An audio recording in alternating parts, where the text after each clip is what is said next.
प्रवीषी नगर कीजे सब काजा, हृदय राखी कौशलपुर राजा। जी हाँ, ये वो चौपाई है जिसको अयोध्या में प्रवेश करते समय बोलने से रघुनाथ जी की कृपा आपके ऊपर बनी रहती है। फिलहाल बात करते हैं कि ऐसा आखिर क्या हो गया कि जिस जगह पे सारा कुछ बंदोबस्त कर दिया गया था, मंदिर का निर्माण तक हो गया था या थोड़ा बहुत बनना चालू हो चुका था, प्राण प्रतिष्ठा हो चुकी थी और उसी क्षेत्र में जिस पार्टी ने ऐसा किया, उसी क्षेत्र में वह हार जाती है और हारने का फासला भी 50,000 वोटों से ज्यादा है। आइए समझते हैं ये कहाँ हो रहा है। आप बिल्कुल ठीक समझे। उत्तर प्रदेश में वैसे तो काफी कुछ उलटफेर हुआ है, पर उत्तर प्रदेश के फैजाबाद डिस्ट्रिक्ट के अयोध्या में अगर आप देखें तो कॉन्स्टिट्यूएंसी में फिलहाल पूरे फैजाबाद में जो इनको जीतना चाहिए था, वो जो उम्मीदवार जिस पार्टी से थे, वो नहीं जीत पाए। हालांकि पार्टी ने पूरी कोशिश की थी, यहाँ पे प्राण प्रतिष्ठा की गई, लोगों से पूरे देश भर से लोगों को बुलाया गया था, सब कुछ हुआ था, पर फिर भी जीत नहीं पाई। आइए समझते हैं कि आखिर इसके कारण और क्या पैमाने हो सकते हैं। समझना जरूरी इसलिए भी है क्योंकि अगर आप बीजेपी उम्मीदवार यहाँ पे देखें, लल्लू सिंह जी का आप चेहरा देख सकते हैं और अवधेश प्रसाद जो जीत चुके हैं 54,567 वोट से। यहाँ पे राम मंदिर का अच्छा खासा निर्माण हुआ। आसपास के लोगों की जमीनें भी गईं, कॉरिडोर बना, यहाँ की जमीनों के रेट आसमान छूने लगे। पर फिर भी जो बीजेपी उम्मीदवार थे वो जीत नहीं सके। वो 2 बार से वहीं से जीतते आ रहे थे और इस बार भी इनको यहाँ टिकट दिया गया था, पर ये नहीं जीत पाए। अवधेश प्रसाद जो वहां विधायक के रूप में थे, उन्होंने अपना शायद ग्राउंड वर्क बहुत अच्छा कर रखा था या जो भी कारण हो, 54,567 वोटों से इन्होंने जीत अपनी दर्ज की। अब इन सब में सवाल उठता है कि आखिर ऐसा हुआ क्यों? अटकलें बहुत लगाई जा रही थी, बातें बहुत हो रही थी, पर कुछ बड़े मुद्दे अगर आप देखें तो 5-6 ऐसे रीजंस निकल कर आते हैं जिसकी वजह से कहा जाता है कि ये हुआ है। बातें बहुत लोगों से आप भी किए होंगे कि जिस गढ़ में आपने सब कुछ मंदिर पे ही सीमित कर दिया, जिस गढ़ पे आपने इतना बड़ा इन्वेस्टमेंट कर दिया, पर फिर भी वहां पे आप नहीं जीत पा रहे हैं, तो कहीं ना कहीं तो हमें सोचना पड़ेगा कि क्या लोग कुछ और चाह रहे हैं या लोगों के मन में सिर्फ मंदिर नहीं कुछ और भी हो सकता है। पहला कारण देखते हैं। पहला सबसे बड़ा कारण वहां पे आ रहा है, स्थानीय मुद्दों को इग्नोर किया गया है। जी हाँ, स्थानीय मुद्दे वहां पे पूरे फैजाबाद में अगर आप देखें तो सिर्फ नॉर्थ पोल का डेवलपमेंट हो रहा है या फिर नॉर्दर्न पार्ट ऑफ फैजाबाद का डेवलप हो रहा था, वो भी सिर्फ मंदिर के आसपास। बाकी पूरे फैजाबाद से अगर आप गुजरते हैं तो आपको ऐसा कोई डेवलपमेंट नहीं दिखेगा। स्थानीय मुद्दे भले पानी की हो, बिजली की व्यवस्था हो या फिर सिवर का हो या नगर निगम हो, आज भी हालत वैसे की वैसी थी। सिर्फ अयोध्या के पास पास लोग और वहां के अधिकारी, उनको लगने लगा था कि हम ऐसी जगह आ चुके हैं जहां से अब हम सीधे मार्स पर जाएंगे। तो कहीं ना कहीं ऐसे मुद्दे जो स्थानीय मुद्दे थे वो लोगों ने ध्यान नहीं दिए, वहां की ब्यूरोक्रेसी ने भी ध्यान नहीं दिया है और ये बहुत बड़ा कारण बना है कि वहां के स्थानीय लोग नाराज हुए। अगला एक बहुत बड़ा कारण हम आपको बताना चाहेंगे कि सारा का सारा ध्यान सिर्फ अयोध्या मंदिर पर दिया गया या रामलला के मंदिर पर दिया गया। ये बात बिल्कुल सही है कि ये काफी क्रम चलता हुआ आ रहा था, मंदिर की बात चलते हुए आ रही थी, पर सुप्रीम कोर्ट के जजमेंट के बाद काम भी लगा और काम चालू भी हो गया, जो सबको सम्मानित रूप से माना भी गया था। पर फिर भी सिर्फ और सिर्फ मंदिर बना लेने से उस पूरे रीजनल डेवलपमेंट का एक बहुत बड़ा रीजन का विकास हो जाए या लोगों के पास जॉब आ जाए, वहां से अनएम्प्लॉयमेंट खत्म हो जाए, गरीबी हट जाए, इसके ऊपर लोगों का मतलब कुछ और था। उनको सिर्फ और सिर्फ ध्यान मंदिर पर नहीं चाहिए था, उन्हें चाहिए था कि आसपास की चीजों को भी डेवलपमेंट किया जाए, विकास किया जाए। यहाँ पे भी सारे वो फैसिलिटीज जो मेट्रोपॉलिटन एरियाज में होते हैं या विकसित देशों के आसपास होते हैं, वो यहाँ पे चाहिए थे। वो यहाँ पे नहीं हो पा रहा था। फैजाबाद में पानी की दिक्कत भी थी, भले ही वहां पे सरयू नदी जो वहां लोकल घाघरा नदी बह रही है उसको सरयू लोकल कहते हैं, उसके बावजूद भी वहां पर पानी की किल्लत, अगर आप सदर्न भाग में है फैजाबाद के या उसके दक्षिणी भाग में है, तो दिक्कतें रहती हैं। अगर सारा ध्यान मैं मंदिर पे ही लगा देता हूं तो मेरा बजट आसपास के लोगों के लिए नहीं रह पाता है और यही कारण बन रहा था।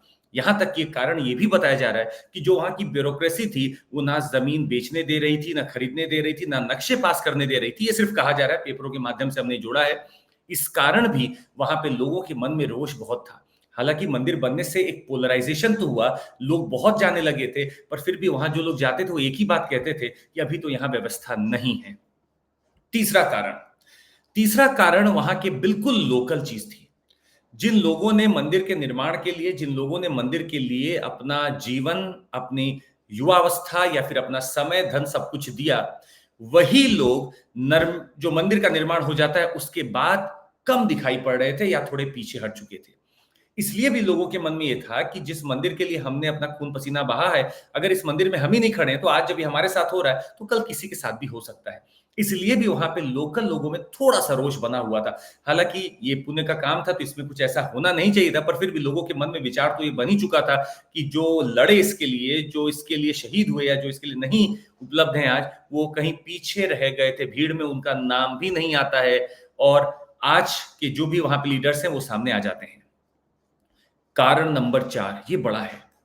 ये बड़ा इसलिए है क्योंकि जो बीजेपी उम्मीदवार हैं लल्लू सिंह जी, उन्होंने कहा कि 400 पार इसलिए कराइए कि संविधान को बदलना है। अब इसके पैमाने बहुत हो सकते हैं। ये बयानबाजी करने के चक्कर में शायद उनके लिए लोगों के मन में रोष बना कि संविधान में ऐसा आप क्या बदलना चाहते हैं जिसके लिए आपको इतना ज्यादा बहुमत चाहिए। अगर संविधान का प्रोसेस भी करें तो हमारे संविधान को ऐसा बनाया गया है जिसको अमेंडमेंट अगर आप सिंपल तरीकों से करना चाहे तो कर सकते हैं, नहीं तो हमारे पास बहुत सारी मेजोरिटीज होती है जिसके तहत आप कर सकते हैं। ये मेजोरिटीज इसलिए रखी जाती हैं कि लोग इसका दुरुपयोग ना करें। आप 400 पार आपके ये आ रहा है कि मुझे संविधान बदलना है, तो आपको कुछ स्पष्टता देनी चाहिए थी कि आपको ऐसा क्या उसमें बदलना है। इसलिए ये सबसे बड़ा यहाँ पे एक बहुत बड़ा एक पॉलिटिकल कारण बना कि वो आगे नहीं आ पाते हैं। पांचवा कारण, पांचवा कारण यूपी और बिहार से काफी संबंधित है।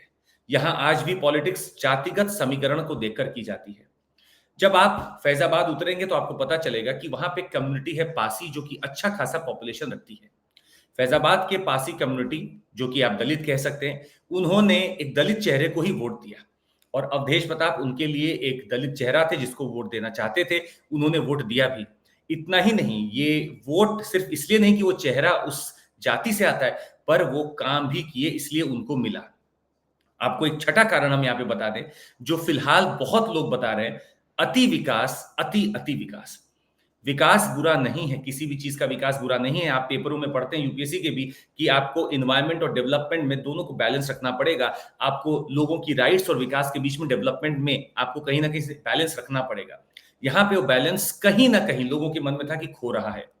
इतना विकास कर देना कि पूरे देश भर के लोगों को आपने बुलाया, टूरिज्म चालू हो गया और आपने वहां पे सिर्फ डेवलपमेंट एक जगह केंद्रित कर दिया।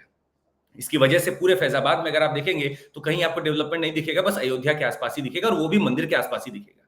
इसके कारण वहां पे अति अति विकास होने के कारण लोग डेंसली पॉपुलेशन जो भी वहां था, वहां के लोकल लोग परेशान हो गए क्योंकि टूरिस्ट के लिए सब कुछ किया गया और वहां लोकल लोगों के लिए बहुत कुछ नहीं किया गया। इसीलिए कई बार अति विकास कर देना भी खतरे से खाली नहीं होता है। तो इसके ऊपर भी कहीं विचार करना चाहिए कि हमें विकास उतना ही करना चाहिए जितना उस समय के लिए रिक्वायर्ड हो। तो ये 6 कारण थे, ऐसे 6 मेजर कारण हैं जिसके लिए हमें लगता है कि शायद ये जो भी चुनाव का रिजल्ट रहा है या जनादेश रहा है, वो थोड़ा-सा अवधेश प्रसाद की तरफ चला गया और ये सपा से वहां पे उम्मीदवार थे जो अब जीत चुके हैं। और कहीं ना कहीं डेमोक्रेसी का मतलब ये है कि हमें सिर्फ एक चीज पर ध्यान नहीं देना है, आपको जनता के लिए बहुत कुछ करना पड़ सकता है, लोकल जाना पड़ सकता है, जमीनी रहना पड़ सकता है जो अवधेश प्रसाद रहे हैं। ऐसा नहीं है कि लल्लू सिंह नहीं रहे हैं, पर अवधेश प्रसाद कुछ ज्यादा तौर पे रहे हैं। और यहाँ पे डेवलपमेंट पूरे फैजाबाद का हमें देखना चाहिए, ना कि सिर्फ एक जगह का। ज्योग्राफी जब आप पढ़ेंगे तो एक बहुत इंपॉर्टेंट टॉपिक आप पढ़ते हैं, वहां पे होता है पोल सेंटर और पोल ग्रोथ। अगर मैं सिर्फ एक जगह ग्रोथ कर दूंगा तो बाकी का सारा एरिया एक रेगिस्तान बन जाता है और सारा ग्रोथ देखते हुए लोग सिर्फ उस ग्रोथ की तरफ जाते हैं। ऐसा करना हमारे देश के लिए फिलहाल थोड़ा सा दिक्कत भरा हो सकता है क्योंकि हमारे देश में आबादी भी ठीक ठाक है और सब एक ही जगह अगर चले गए तो डेंसली पॉपुलेशन होगी जिसकी वजह से ट्रांसपोर्टेशन, आना जाना, रहना सब कुछ बदल जाएगा और महंगा हो जाएगा। तो इन कारणों पे शायद लोग विचार भी कर रहे होंगे और आप भी बताइएगा आपको क्या लगता है, आपके आपके मन में क्या ऐसे कारण है जो हो सकते हैं। और इसमें बिल्कुल ऐसा नहीं है कि आपको कुछ ऐसा उल्टा बताना है या कुछ ऐसा बताना है, आप सिंपल सा बताएं कि आपको क्या लगता है, ऐसे क्या कारण रह सकते हैं जिसकी वजह से ऐसा हुआ। हाँ, हम उम्मीद करते हैं कि आप एकदम जेन्युइन और एकदम डिसेंट होके ही जवाब इसका दीजिएगा कि आपको क्या लगता है क्या कारण ऐसा रहा होगा। कारण बहुत सारे हो सकते हैं, हमें जितना समझ में आया हमने आपके सामने रखा। आपको एक फैक्ट हम देना चाहते हैं अयोध्या के बारे में। अयोध्या जिसको साकेत के नाम से भी जाना जाता है, कोशल प्रदेश या कोशला का ये रहा है कैपिटल भी। 11वीं और 12वीं शताब्दी के दौरान अयोध्या में कन्नौज साम्राज्य का उदय होता है, जब ये औध या अवध नाम से जाना जाता है। बाद में यही क्षेत्र है जो दिल्ली सल्तनत के पास भी जाएगा और जौनपुर साम्राज्य में भी मिलेगा और 16वीं शताब्दी आते आते मुगल साम्राज्य में भी शामिल हो जाएगा। ये वही फैजाबाद या अयोध्या है। हमारा प्रश्न अब आपसे ये है कि फैजाबाद नाम किसने दिया है? जो डिस्ट्रिक्ट है फैजाबाद, वो नाम किसने दिया है और ये फैज़ाबाद कहाँ से आ रहा है, आप हमें ये बताएँगे नीचे कमेंट करके। आज के लिए बस इतना ही। अगर आपको जुड़ना है हमारे साथ, जैसे रैंकर्स जुड़े रहे हैं, तो आप अपनी समस्या लेकर बस पहुँच जाइए, अनअकैडमी पे समाधान मिलेगा। सबसे बड़ा समाधान हम आपको दे रहे हैं, आपकी अफोर्डेबिलिटी का। 24,999 रुपए में आप हमारे कोर्स ले सकते हैं। आरंभ हमारा 21 मई से चालू हो चुका है, ट्रायम्फ हमारा 8 जून से चालू हो चुका है। 8 जून से चालू होने वाला है, आप ले सकते हैं। और हमारे पास ये दोनों ही बैच, एक हिंग्लिश में और एक इंग्लिश में, आप लाभ ले सकते हैं। 9 जून को हमारा एक टेस्ट होना है, जो मॉक टेस्ट है 2024 वालों के लिए। आप पूरा 2 पेपर 2 घंटे के लिए बैठ कर दें, आपको फ़ायदा मिलेगा, ऑल इंडिया रैंक का पता चलेगा। नीचे डिस्क्रिप्शन पे लिंक है, आप देख सकते हैं।